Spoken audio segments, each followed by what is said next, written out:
Hello, welcome to the National Olympic Committee of Kenya podcasts. This is our very first podcast, and I'm honored to be joined here by phenomenal women who are leading sports in Kenya in different ways. My name is Doreen Okiri. I am the NOC Women Representative. I sit in the board. I also sit in the board of the Sports Federation of Kenya. And today we're having interesting conversations around mentorship and women in sports leadership. Before I speak into why we're doing this, I will ask my co-panelists to introduce themselves. I'll start off with you, Karubo. Hello, everyone. My name is Karubo Momanyi. I am the women representative in Football Kenya Federation. I sit in the National Executive Committee of Football Kenya Federation. I also chair the Gender Commission of the National Olympics Committee. And I'm very happy to be here in the flagship, or is it pioneer podcast for NOC 2026. Immaculate. I'm Immaculate Kabuda, the president of Netball Kenya. I'm also a member of the coach user committee, the sports tribunal, and I am also deputy general team manager, Team Kenya to the Commonwealth Glasgow 2026. Thank you. Okay. Sylvia. Good afternoon, everyone. I'm Sylvia Kamau. My co-panelist here, Kerubo, once said I've been the CEO of everything. So I'll maintain that for my introduction. She's my CEO of everything. I've been involved in a couple of sports, rugby, basketball, Deaflympics. Right now, I'm the head coach for the men's senior 3x3 that are traveling to the Commonwealth in June, and a lot of other things in sports. Great, thank you. Wanji. Good afternoon, everyone, and very excited to be here for this first podcast. My name is Wanjiro Bugwakarani. They call me Wanji, and I am the president of Tennis Kenya. I am also the president of Zone 4 of the Confederation of African Tennis, and the deputy president of the Confederation of African Tennis. I have also been CEO of Team Kenya to Paris 2024, and I sit on a couple of committees at the ITF. Great. I think it shows, just based on those introductions alone, that we do have an amazing panel with us. And this panel is here deliberately and not really by chance. And they'll tell us the journeys as how they got here. But I think what brought us together in today's conversation is the International Women's Day 2026 had the theme Give to Gain. And this theme speaks into or suggests that when we support others, we also can gain from this. And I'd like to ask each and every one of you, what does this mean to you? And perhaps I'll start with you, Immaculate. What does this giving to others and gaining from it mean to you? Giving to others and gaining on it, it's a very important aspect in sports because once upon a time, somebody somewhere nurtured our talents, and with the development of the sports, generally, one was able now to go into a particular discipline. Like the way I'm in netball, somebody somewhere nurtured me, and I was able to become a player, an athlete. Even in other sports, I used to do athletics. And lastly, I was able to now become the president of the federation after undergoing several trainings. I even went as far as doing sports science because I had a lot of interest in sports. This one now has also made me nurture talents in the counties up to national level. We have now players who have created some impact in the world of netball. we have really grown in those prayers to a point that they have held different positions in the world during our international tournaments. They have been awarded because of good performance and being prayers, a prayer in a good prayer, and yeah. So somebody did it, and I'm also personally doing it. We have also had several counseling sessions.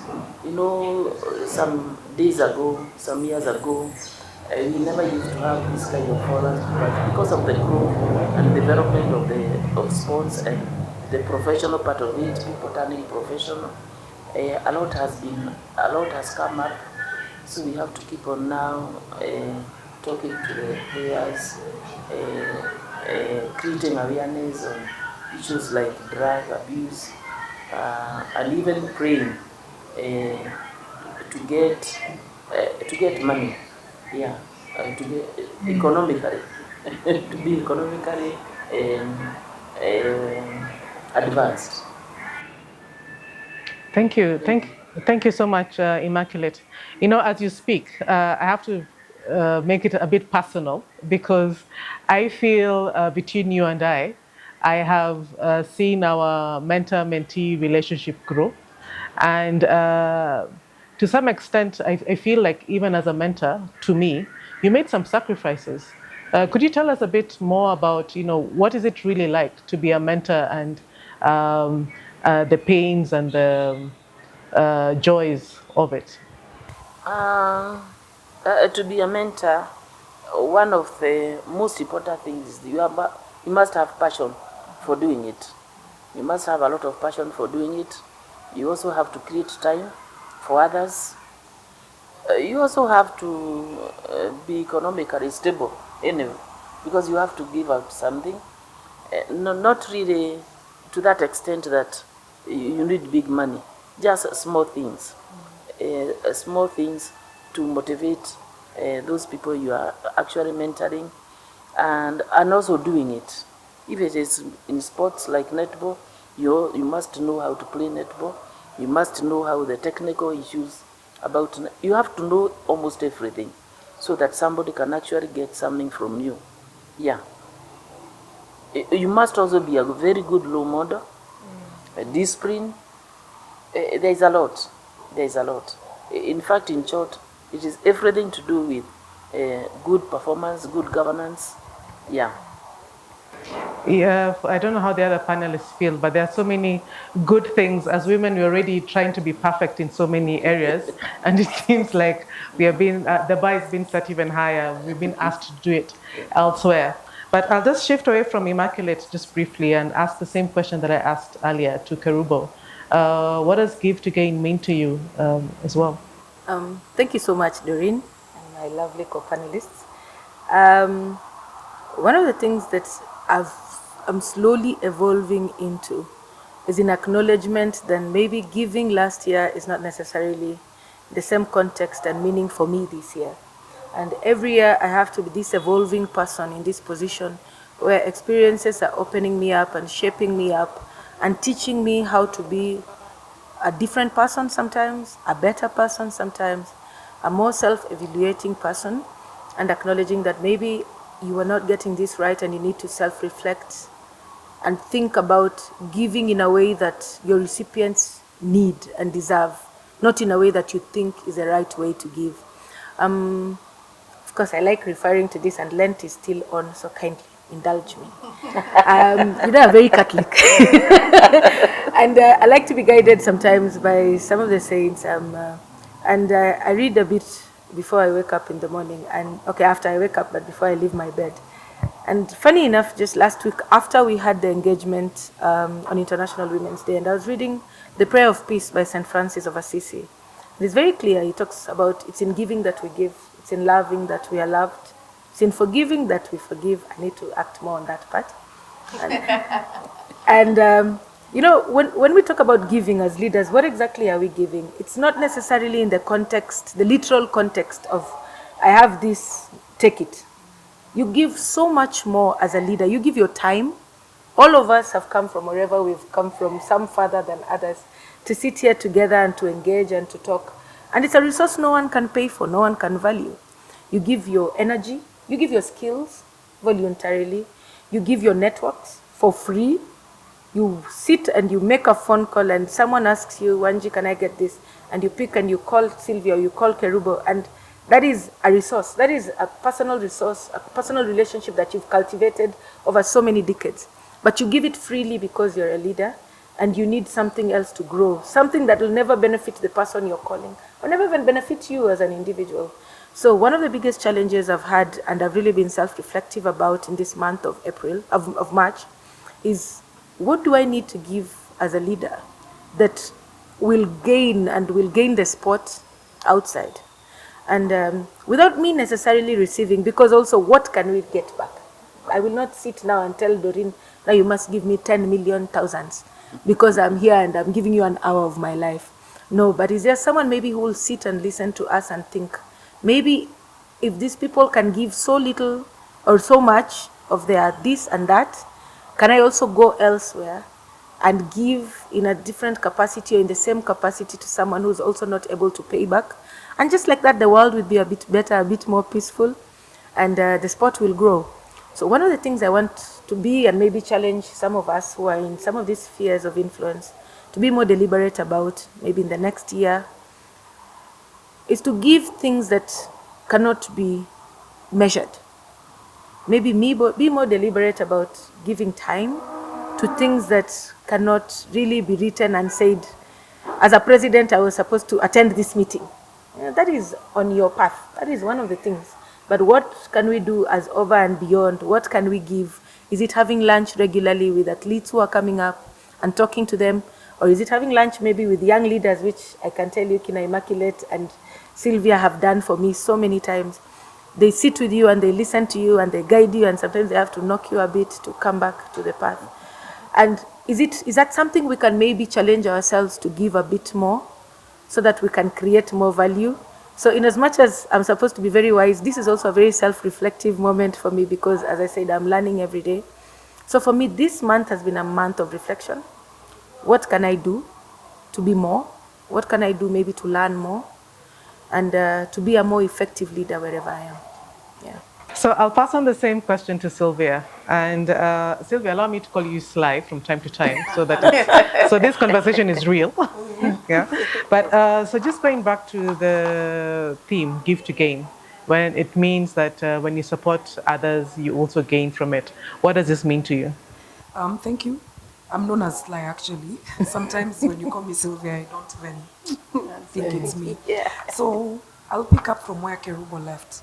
And Kerubo talked about giving things that have, so to speak, have no value, or you can't value them. One of the things I think is very important for us and has been key to me is experiences. I believe in learning from people's experience, not just in sports, but in everything in life. Let's not reinvent the wheel. Probably just give it a better spin.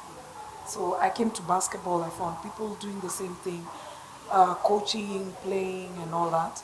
So for me, it's not to come and reinvent it. For me, it's to come and give it a better spin. What did I find? What do I leave it as? And for me, that way, we end up gaining. Again, for me, the gaining is not direct. A lot of players have passed through my hands, and especially earlier on in my sports profession in Strathmore. A lot of the students passed through my hands, and I see them right now in positions, and I'm like, wow, that's something nice. I probably am not gaining directly from it, but I can see that what I impacted then is now being passed down. And I'll give an example, like there's a group of young girls, ladies, right? Let me call them ladies here. Ladies, and they're organizing to have mentorship talks in basketball. And one of the topics that they are planning to have is one of the things I used to talk to them about in campus. So for me, I feel I have gained, though not directly, because now I can see what I've impacted on them is being impacted on the next generation, and probably it will go down. So eventually, the the factory line, the line becomes better, so the product is becoming better. So what was there, what I found is better. They're leaving it, what I give them, they're leaving it better, and it proceeds. So the gaining might not be directly to me, but it is direct into our ecosystem, into our environment of sports.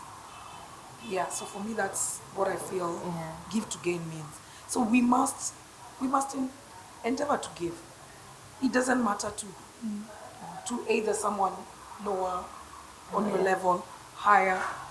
And that's something else I believe. I always will gain something, even from someone who might seem that they're lower than me. If you listen, you will gain something. You will always gain something. You know, it's funny as you're speaking, my operational mind couldn't got into high gear, and I saw a pipeline of, in the factory line of, a quality person picking out and making sure that the quality does improve.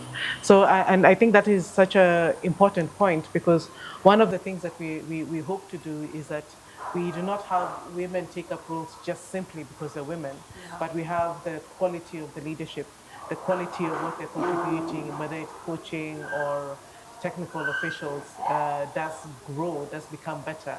And even as Immaculate says, that we can now then operate at an international level locally.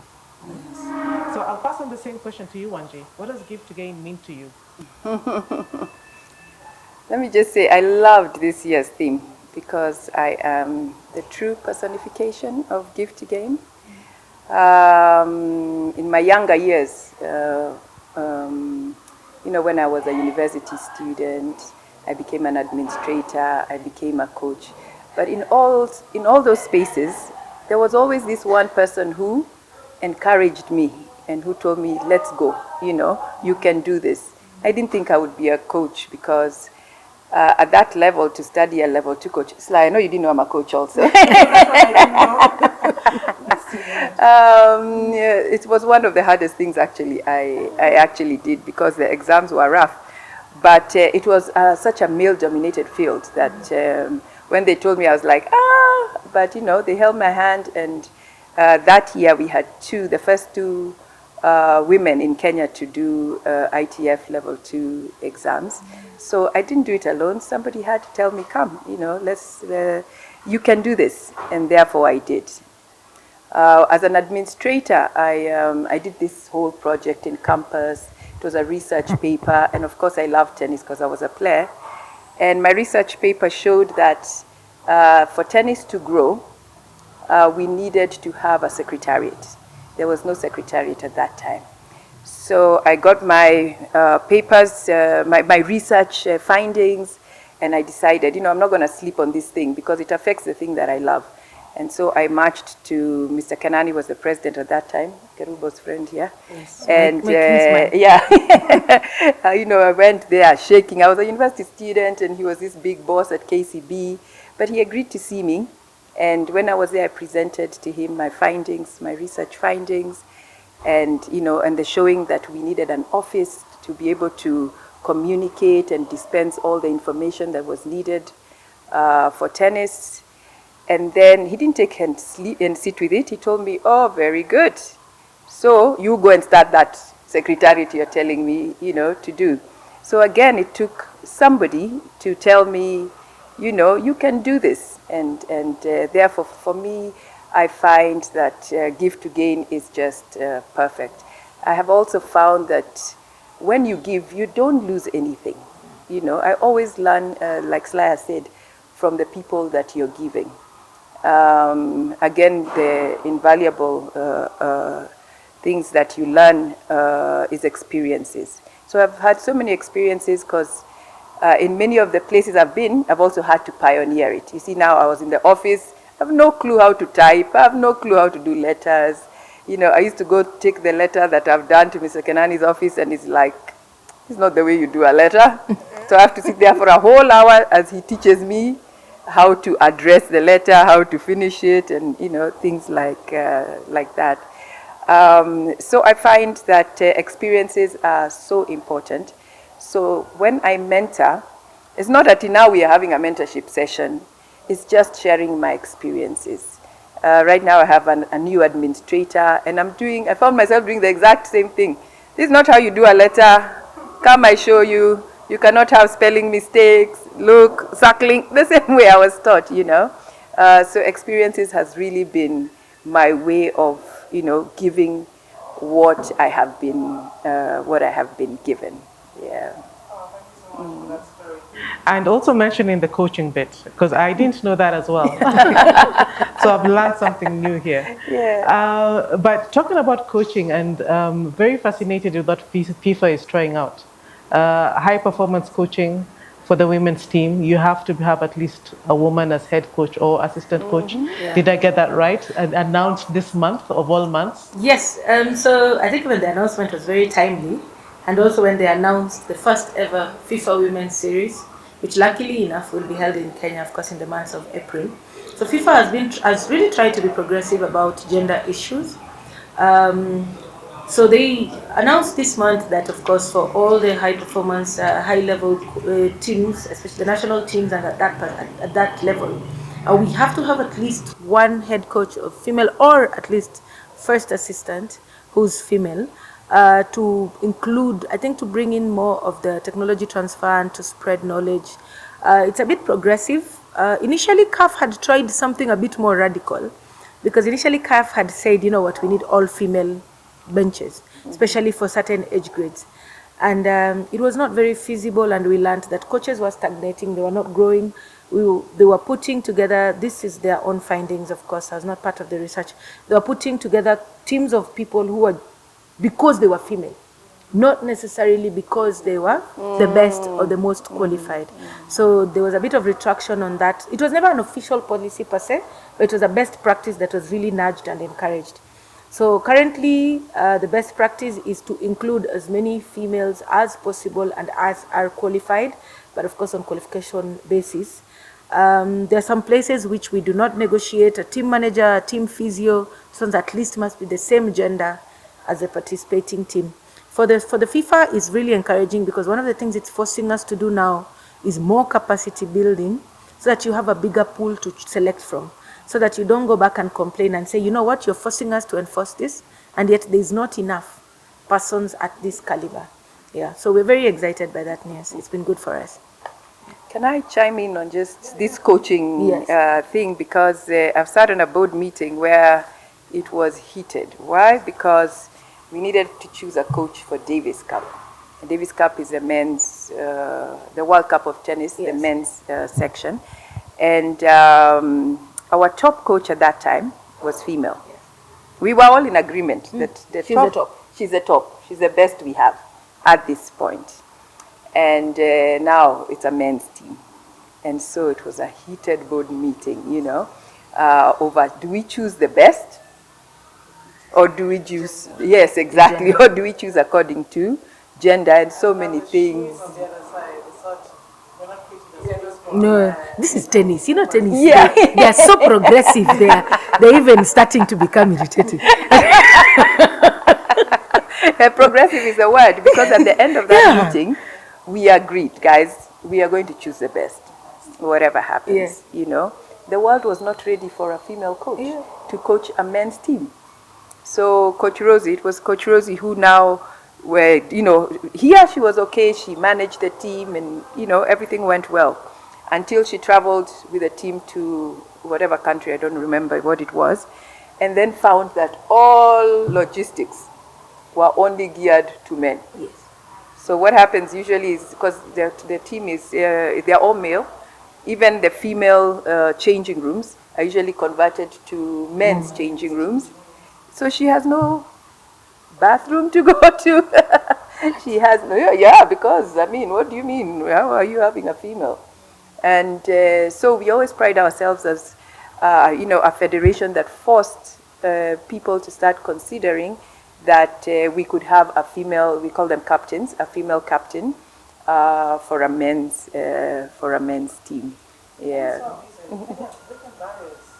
Oh yeah. So how do you handle it, Sly? So how, No, you. Yeah. You're the same place. This is all coming Exactly. Yeah. Yes, I'm coaching 3x3 men's senior team. And for me, before we even get to me coaching them, I think a lot of this stereotyping is in our mindsets. And I feel half of it is not in the men's mindset, it is in our, as the ladies' mindset. So, for example, I didn't want to go into coaching. I was forced into coaching because of my situation as a woman. I've started a family, I can play, but I want to be part of the game. So what's the next thing that I thought I should do is go and coach. At the time, nobody thought women could coach. I actually attained the first, is it level 2, coaching basketball certification for coaching. I was the first female to do it. And why? Because I wanted to remain in the game. So for me, I feel, and when I'm asked this question, it's always the mindset of the ladies. You can actually do it. And it starts from way back. When we go to school, we sit in class with the men. They get the A's, we get the A's. He gets the A and I feel, no, next time I'm beating him, I'll get the A. So what is so different when we come to sports? What? I mean, what is so different when it comes to sport? And we are lucky that we compete against ourselves. So for example, if I was playing against the men, it would be inconveniencing for me, it would be a disadvantage because of course of the size and everything. But I play against the women. So come back to coaching. I feel coaching is more your IQ, it's more reading the game, it requires your brain. So there's no, I don't think in genetics there is, or science, there's no brain for the female and there's no brain for the men. So it is just your IQ. I feel any intelligent athlete or person involved in sports can actually go into coaching. So first and foremost, let's look at ourselves. When I'm coaching the girls, they keep telling me that, they keep reminding me that when I was coaching them, when I was still growing as a coach, I used to tell them, because I was coaching Strathmore, we came from the lower league, then we went up. Yeah, and I used to tell them, you guys don't want to improve. Hey, Shaurianyu, me, I'm going to improve. I'm going to coach the national team. And if you're not on the national team, that's your problem. Because me, I'm giving you everything there is. And some of the girls who have gone into coaching and to the national team, they remind me of that. Because I was telling them, let's go along, let's go along. When we are at the top there, we'll all be there, you know. So it takes you, all right, okay, us who are in leadership or who have headstrong gone into this space to tell the others, guys, come on, let's go, let's go. There's space. And if there's no space, we'll push them off, you know. In coaching, so like she's talking about it, when the basketball is also going to that level, I want when the board is sitting, the executive is sitting, they're looking at our resumes. They're not looking at the names. They're not looking at Sly. They're not looking at John. No, they're looking at the resume, like she's saying, which is the best resume. Right now I'm coaching club men and I'm coaching club country. For me, I can tell you, it's the same. Okay, not to look like I'm on a high horse, but it's the same. The way I plan for the ladies is the way I plan for the men. The way the targets I'll have for myself when I'm coaching the ladies is the targets I'll have for the men. So there's no barrier, there's no limit. There's nothing that says a woman can't be head of high performance for men. No. Head of high performance should be at that. And high performance is here. So it is a target for both men and women. Yeah, even athletes. If you want to be at that level, all of us have to follow a certain path. For the women, probably when you're an athlete, because of our body's physiological, it might be a bit different. But we all have to get to the same level. Yeah, if it's the Olympics, we all have to compete to get there. It's the same target. So let's not, let's not make it a gender issue. Yeah, it shouldn't be for me, it shouldn't be a gender issue. And in this case, a female thing. There's that stereotyping, but we need to get above it. We need to get above it. So I really love what you've said about being realistic about what it takes to operate at high performance, because we've even seen with our athletes. Yeah. As at Paris Olympics, 1G, 67% of the medals came from women. I hope I got that statistic right. No idea, but Yeah, it's fairly close. close. It's fairly close. Yeah. So they did not go to the starting line of whatever sport that they were participating in and say, oh, let's see if it's okay, if I get permission, and then I will run faster or do whatever I need to do faster. They all went in. And I think even as leaders, then we are being called to perform as well as our athletes or world-class athletes when it comes to having a world-class leadership and having a world-class policy making and ensuring that we're preparing the next generation. So, sorry, please I go was ahead. just going to say that, when it comes to the athletes, we are pretty same in terms of the numbers. Where we are, there's such huge discrepancies when you come to technical officials, when it comes to coaches, even, Team Kenya, we were excited that, we were almost equal numbers of athletes. But when it came to female coaches, it was, yes, very low. When it came to technical officials, even lower. So when it came to leadership, I think we were at 0%. So I think those are some of the places where let's not just always look at the athletes, because there we are doing pretty well. It's everything else on top of that. What is it that we need to do to, yes, we're already at world-class athletes. How do we come to world-class coaching, female administrators, female technical officials? What do you think needs to be done? And I'll probably start with you, Immaculate. Yeah, when we come to that class of coaches, and we need to do a lot of training for them. And this one we have to start early. We also have to encourage those who are already there to go into trainings. They go for interviews, and this one cannot actually go very well if we don't encourage them. And we can only encourage them but by accepting the current skills they are having. The other thing is that we find that if we come to the gender issue, as somebody was talking about it, this one I'm not being gender biased, we find that if your two coaches are a female and a lady and a man, the men dominate the situations very much. If I may talk about even netball, which was originally a ladies' game. Now we have men who have come up and they have already joined netball.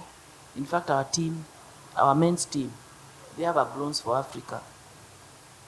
But you find that if it is a mixed secondary schools, for example, or even in secondary schools, you find that even the principals in those institutions, they still want to give men the games officers, the sports officers. They want to give that is the ladies up. The school is a ladies is a girls' school. Sorry, it's a girls' school, but the principal, who is also a lady, she wants to give the men to be sports officers.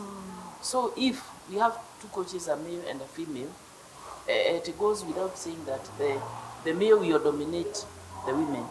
So we also have to remove that stigma so that we can be able now to encourage our coaches to come up. Because they'll never reach. They'll never hawataenda anywhere if we don't encourage them.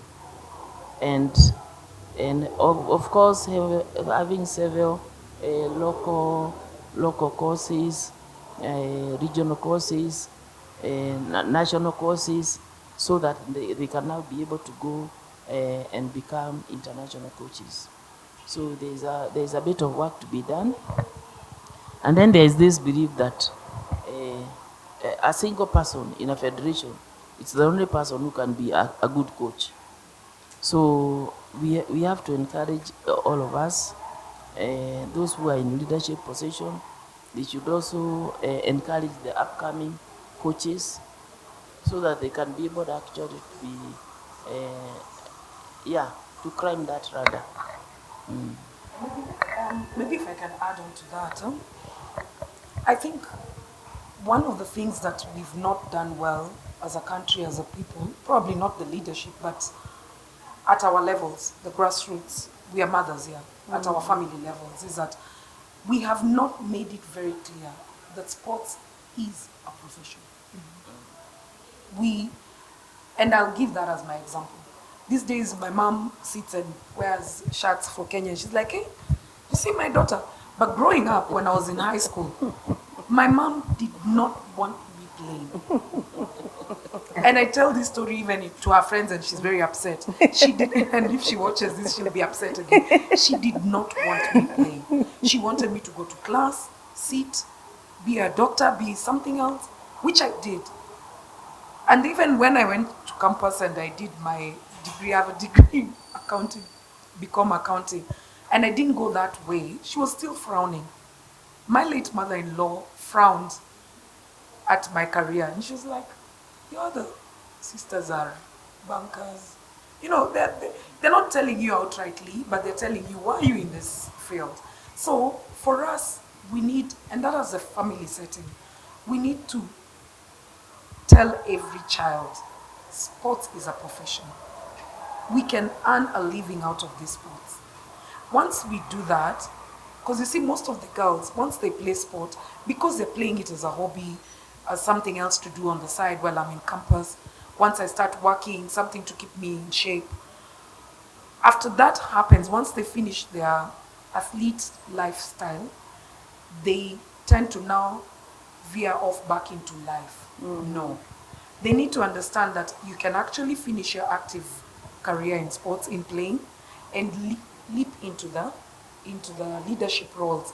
And that comes in with all those other roles, being coaches, being referees, being leaders, administrators. We can be agents.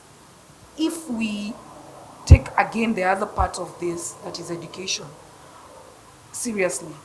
So we need to show them this is how you can make money through this. As an agent, you can do this, this, and this. Then the different federations, the different organizations provide platforms for education that if I want to be an agent, I need to do this and this and this course. I need to be affiliated into this and this committee, organization, or whatever. If I want to be a coach, this is the path I'm following. Like I said, the weaknesses of a woman is what led me into being into a coach. I've started my family. I can no longer play as the way I used to play. And so that what is being seen like a weakness is starting a family and doing what a mother needs to do is what forced me into seeing, okay, so what's the other loophole? So we need to have that education. We need to have that sensitization from way below, 10 years of age and below, that you know what, sports is a career, sports is a profession, and sports can take you places. Yeah, okay, literally, and yeah. Can I just say something on what Sylvia was saying? Okay, you just reminded me, even my mother asked me, so when are you getting a real job? You know, like, what is this sports? Yeah. But you just said something that I remembered about motherhood. And, you know, I'm always asking my people at tennis, of course, they're all younger. They all feel like, because it is sport, if I stop to have a baby, if I stop to get married, that is it, you know. So I continuously have to keep on telling them, no, Bana, you stop, get a baby, and next year we are still here, you'll be back. So these are things that, you know, we've experienced, you know. I think everybody here is actually a mother, and they understand that you can still stop family and still get back. We don't have to hold on until we are 50 when we are tired and say, now let's go for family. All these things we are able to do and balance in our lives. So there's always that, at one point this takes the precedence and then this one takes it over. So a bit of a yin-yang kind of relationship. Yeah, exactly. I have We're meetings. so good at multitasking. Exactly. Literally, Yeah. we're the best at multitasking. Usually I have meetings like in the evening because, sports people are doing other things during the day. And my baby's got to go to bed. And so I just sneak out of the meeting, put her to bed, say her prayers, and then come back and join the meeting. And, and Before this podcast goes live, are they aware that you do that? I know. They're about to discover. I think your parents were very diplomatic in how they used to ask about what you're doing. I think mine were outrightly kissy, and they would say even in kissy, now this one is low. You're going to see this one now has disappeared completely. We've lost her. This she's doing running around stadiums every weekend and calling it a career path. It's crazy. But again, I said just to pick up from where Immaculate left it, is for me, I think the point was a bit important, but one of the things, as I said, for me, everything has been very evolutionary because I'm learning how to behave at where I am and not where I've come from. And one of the things that I love about what you said is what can we do from where we are to create spaces for these high performance coaches, for example. And yes, of course, we have to show all the upcoming women and that coaching is such a valid career choice. But as women leaders at the Ecleon, what exactly can we do deliberately to put that in place? So for me, one of the things I would like to challenge all the women in leadership at our level, because I think we're all at a position where we can actually influence policy, is to do just that, influence policy. Now, you started the segment with a question about what FIFA has introduced as a new policy. So how can we cascade it down and actually now devolutionalize it, majimbo it down to the Kenyan experience? For us, for example, we have club licensing. So how can we enforce that and say that for every women's football club, now at least one female must be a coach in the coaching unit? Those are challenges that I will take away from this podcast and maybe look at it like, how can we make what is general a reality using our own spheres of influence? Because I think all of us in this podcast are able to actually influence things like that right now. Yeah. So that would be a good take home to take from that, because the other things, capacity building, more coaches, more trainings, more spaces, that is Balderach conversation. That is what happens every single day, boilerplate.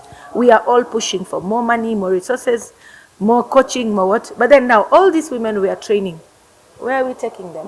If we don't specifically introduce policies that actually put them by the touchline. So I think I would like to challenge all of us maybe to go and actually create those policies in our own federations, where, again, I like to challenge you with this, Doreen. A year from now, we can sit and say, as football now, this is a policy. Now, for every women's team, at least one of the, because I have a head coach, assistant, a second assistant, at least one of them must be a woman. Now, that will be progressive. Thank you so much, Kerubo. Immaculate, may I go back to you? And ask what practical steps can organizations and federations make to or take to make this possible? Because as we sit here, we can all look at mentorship and creating pathways being important, but we are also here because someone opened the door for us. So is there something that we can look at as organizations? So you as netball president, what would you say you would like to see other federations doing to create these pathways? I think one of the major aspects of reaching out to everybody is we need a lot of sensitization to various age categories. But we have to start somewhere with the leadership, so that it can trickle down. It can trickle down to those people, especially those who are in our counties. And they also need a lot of trainings, so that even as they go out to do the sensitization, there will be some proper objectives set that can be able now to be practical.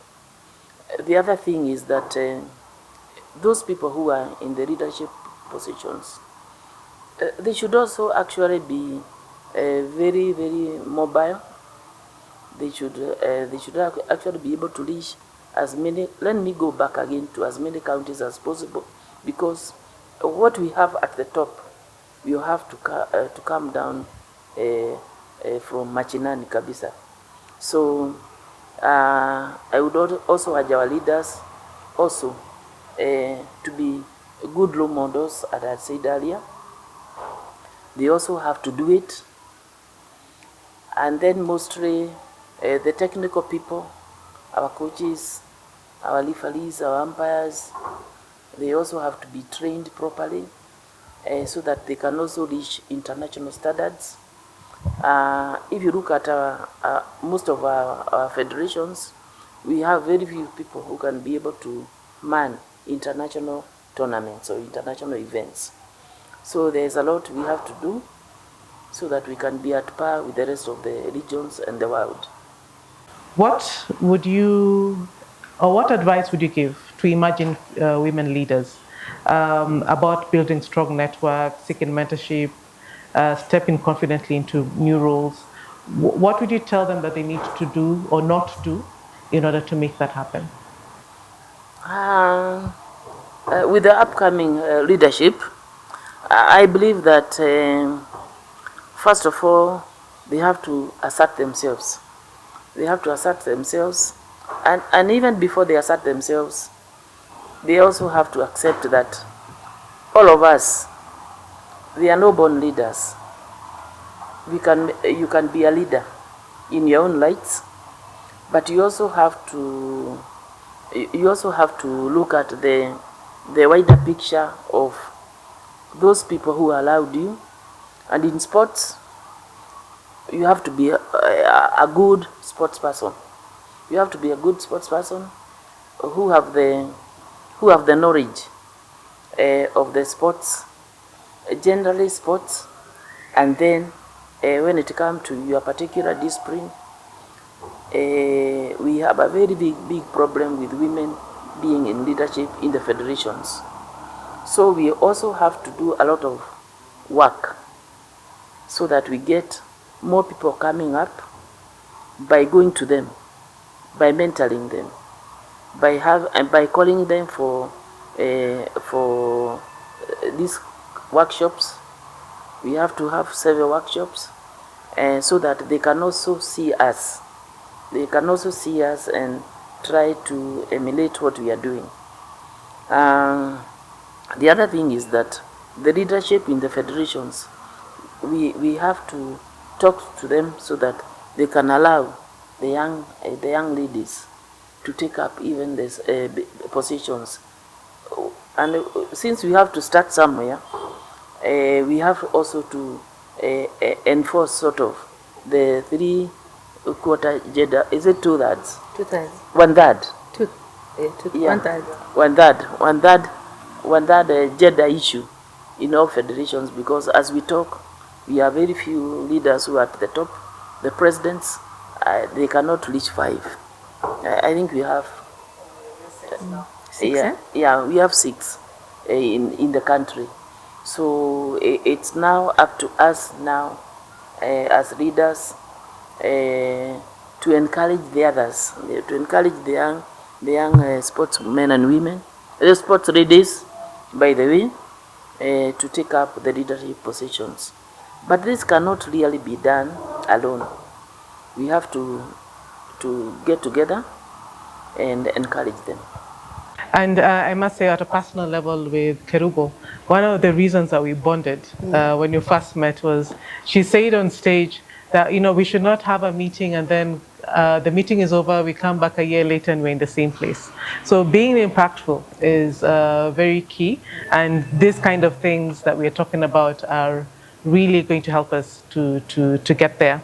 So I'd like to get us to wind down now. So as we go into the final question, which is really going to touch about practical advice that we can give the next generation, or even people who are our peers who want to aspire higher, because we're not just talking about being leaders or being at the top at national level. We also want us to aim for continental level. We want to aim for world level. I mean, we've got 2 formidable women here Immaculate and Wanji, who are already operating at that level. So there's no reason why the people that we are mentoring or intend to mentor should not have those aspirations to get there as well. And from a book I'm reading about wisdom to the, it's called Wisdom to the Elders. I hope I got it right, by Chip Conley. He talks about two kinds of mentorship. You can be a library mentor. A library mentor is someone who just gives you information. So you want to be able to get from point A to B. Okay, this is the map. This is the food that you need. You need to have this much water. Talk to so and so to be able to get there. Then you also have the confidence mentor. This is someone who gives you confidence that you're doing the right thing.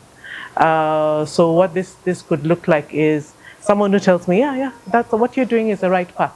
Yeah, go down that road. You'll definitely meet what you need to meet, and when you come through that, you're going to make it, and you're going to grow into the next level. I would actually want to request to knock through you. We have been trying to have seminars or clinics for we have been having for the presidents, the secretary generals, officials, but we have never looked at it beyond that. And the only way we can be able now to reach out to as many women as possible is having getting women who are in leadership in the counties, attending seminars, facilitating those seminars. NOC can facilitate those seminars even in the various federations. We actually started with netball, and NOC was able to sponsor us.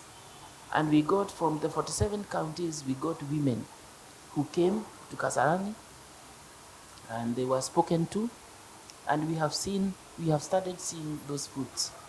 So I think we have to continue, and without resources, you cannot be able to create that kind of impact that you would want. So if we can encourage federations or various federations, we have a program that we'll be learning throughout the year, so that we engage as many women as possible, especially those who are, I'm repeating it again, those who are in the leadership in the counties. We can at least get perhaps 2 or 3 or 5, the chairpersons, if they are there, the secretaries or the treasurers, those who are women. From every county we get about 5 or 3, and then from the 3 we encourage them to have other meetings in the counties, so that it can trickle down to even the units down there. This is the only way now we can be able to get numbers. This is the only way we can be able to encourage women to come up in leadership positions. The other thing is that during this, we have now school games going on right now as we talk. If we can be able to get a day for sensitizing the women, or even, by the way, even both gender, it's also important. It can be so good because we can encourage them. We can encourage them to take up positions, to go for trainings. What we normally do when we have courses in netball, we also have a talk. Some of them are so green, they don't even know their federations up there. They know very little. Yeah. So let's have that kind of program, so that we can be able to reach out to as many people as possible and encourage those people who are already there. Yeah, to encourage others and not to. Yeah, so that we can get the numbers that we want. I didn't want to interrupt you to say I'm glad that you mentioned it, because we actually have something in the works that we are hoping to be able to launch later this year. But because you articulated it so well, so I will use what you've said in the poster. Yes. Of this is why we're doing this, but thank you so much. So still going around the room to speak about that. Let me go next so that I can reiterate on what she said. So Immaculate has spoken about you guys giving education. For me, okay, the education part, this is what I'd request NELC to do. So for example, there's a coaching clinic. The same guys keep going. So there's this thing, like there's this forum, some one or two people are, I'm trying to avoid not to mention names and courses so that it doesn't. But for example, like Athena is happening. Who's the invite from basketball? Sylvia. Next month there is something else happening. Who's the invite from basketball? Sylvia. We go back down September. You've had four forums, different topics or whatever it is. Who's the invite from basketball? Sylvia.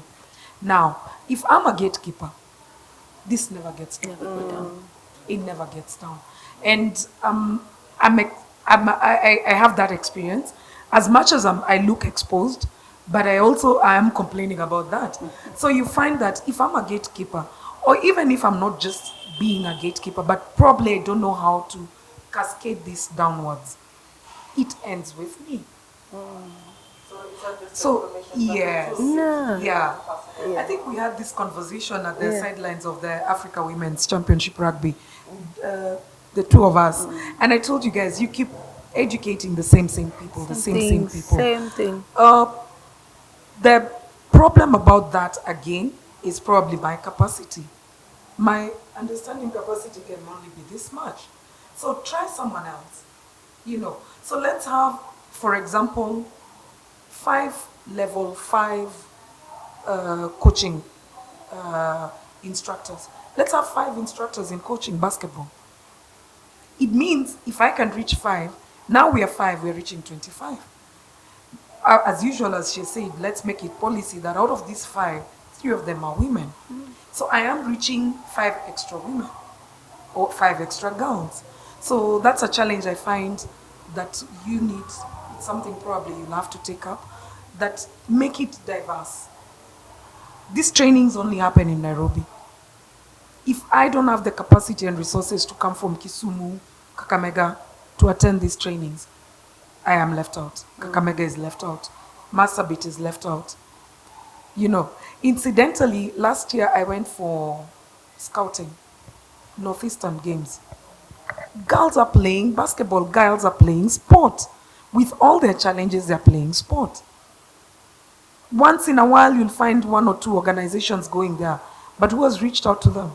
So if they never get resources to come from Wajir to Nairobi, they'll never advance their skills. They'll never become coaches because all the coaching clinics are being done in Nairobi. So yeah, not to overemphasize on it. Not to overemphasize on it, but cascade it. Cascade it to different people. Different people have different capacities. The way Wanji looks at things is not the way I look at things. It's not the way Kerubo looks at things. The resources that are at our disposals are also different. I probably will reach a lot of young players from where I'm seated, but she might not. So I'm not saying don't educate her, but if you educate her, just be aware of what capacities she has. So lastly, to my takeaway point is for women especially, let's take advantage of our networks. Yeah. And us, the networks, or who look like the networks at this moment, let's be approachable. Sometimes the girls sit there and they're like, oh wow, one day I'll be like Coach Sly smiling and shouting at the boys there. Let's be approachable so that if this girl feels she wants to be a coach, she's able to come to me. And it takes maybe just 10 minutes conversation for me to demystify this, to demystify the roles of being a president, for you to demystify sitting in an African board, So I just take, let's use our networks, and us with the networks, let's make these networks look available. Pick out someone and just tell them, why don't you come into coaching?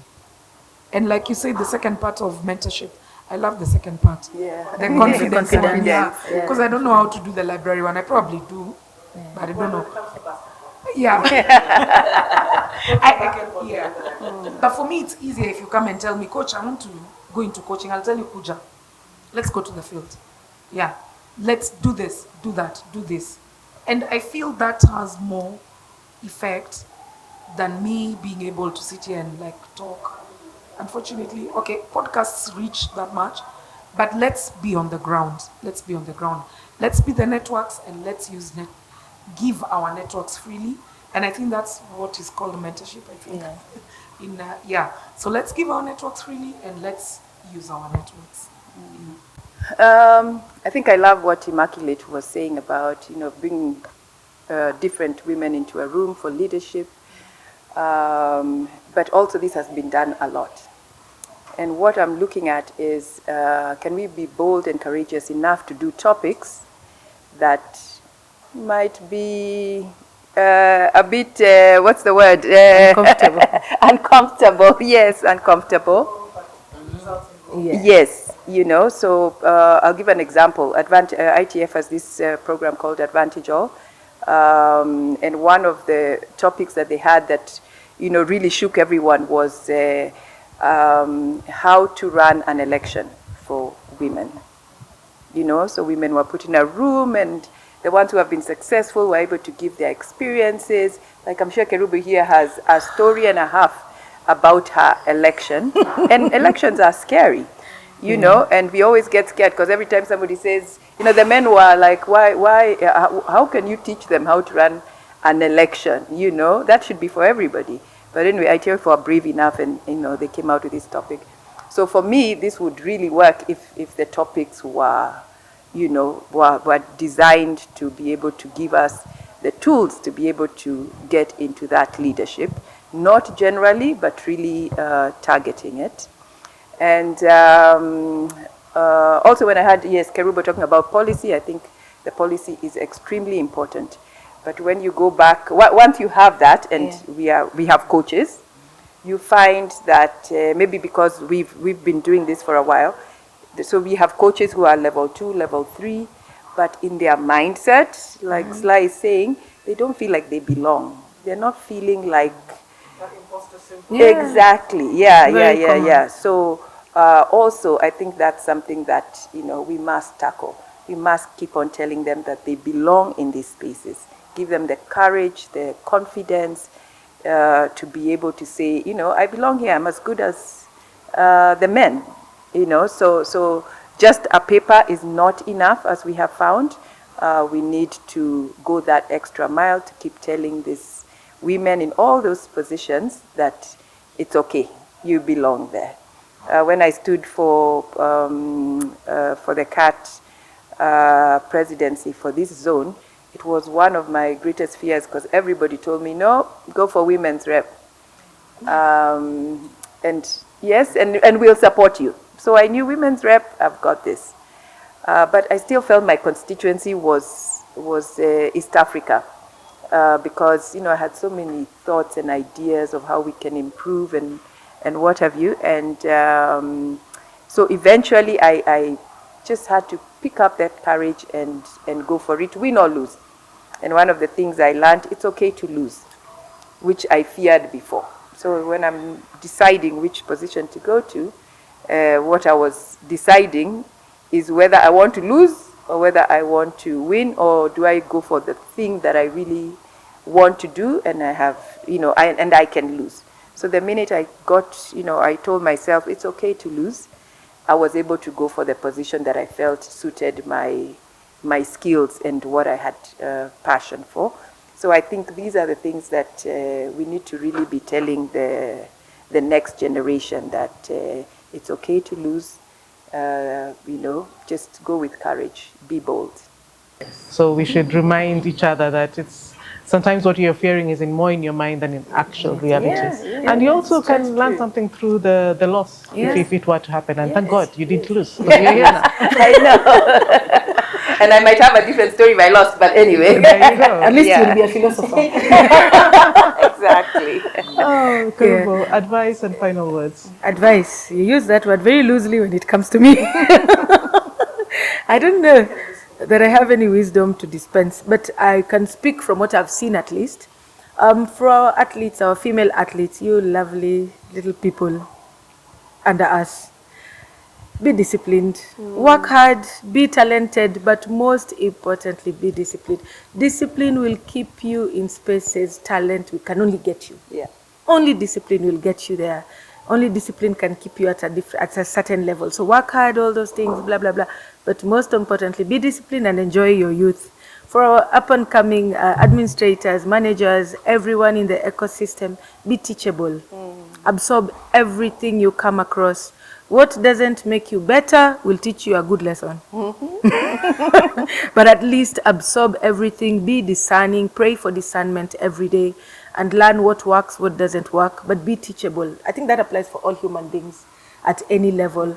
For us as leaders, I'll use this word at least for the first 3 years of my office bearing, I am allowed to get away with it, evolution. So for us as office bearers, I want to talk about, at some point we have to realize we are no longer the activists. We are now the voices of change. So we can't be at the forefront complaining if we are not offering credible solutions. So I think the transition comes there where you have to learn, okay, so for the last 10 years, I was always the one writing very harsh points with very big English and saying the president must do this. Okay, now you are the president. My late uncle Kerongo used to tell us, you know, you must learn to do when you're sober what you promised when drunk. I will teach you to shut up. So here you are always advocating and always activists there. You are the one with all the solutions on social media. So they have taken you and they've told you, okay, Wanji, now you're the president. Do those things you told us. So at some point as women leaders, we have to stop the whining. I'm using that term loosely, but you know, the complaining. We have to stop the activism. All the time you're the one saying, the athletes don't have this. So you are in that sphere of leadership. So how are you the advocate for change now? And for women leaders everywhere, that will be by parting shot. So other than the discipline and the teachability, I would talk about let's transition from being the activists to the actual change that we have been given the space to do. So less whining, more advocacy, more proactiveness, more policy, because at the end of the day, we must learn to introduce things that will outlive us when we leave office. And let's be that voice of change for when we leave. Yes. I think wise enough. Very wise. We concur. Thank you so much, ladies. Thank you so much for joining and sharing, giving bits of yourself in today's conversation. Because one of the things that we say about mentorship is that it's not just about giving. I think the IWD theme this year also talked about gaining. And we also have opportunities as we talk to our mentees to learn from them. For example, if we are offering words of wisdom when it comes to leadership, they could be offering words of wisdom when it comes to managing digital platforms. When we are talking about elements of emotional intelligence, EQ, which is also a thing that is not common among the young people, and I think that's why Kerubo also alludes to discipline that overshadows talent. So we do have a lot of opportunities for as mentors or where we could learn. I really look forward to continuing engaging with you. As Sylvia or Sly had mentioned earlier, we are really trying to democratize access to this information. So access to this podcast, access to the webinars we've also held in the past, going to be available on our YouTube channel and anywhere else where you get your podcast from. And we also are opening up our doors for you to be able to reach out to every one of us. I did not dare to ask people for their Instagram handles because I don't know mine. So we'll figure out how to find ways to ensure that people know how we are accessible. But for those who are able to reach out to the National Olympic Committee of Kenya or Team Kenya on the social media pages, you'll be able to find a link to the mentorship program. We encourage you to sign up as either a mentor or mentee. We continue this conversation. We shall ensure that you're linked up with the right kind of mentor. We shall track progress. And this is just going to be the first cohort for this year. And we shall continue this program for the foreseeable future to make sure that we're really building that pipeline and not only at national level, also at county level. So we do encourage people from across the country to participate and join us in this drive to ensure that what we are doing is building a pipeline of quality athletes, quality coaches, quality leaders, quality technical officials, and anyone who's involved in the sports ecosystem. So thank you very much. Looking forward to the next conversation.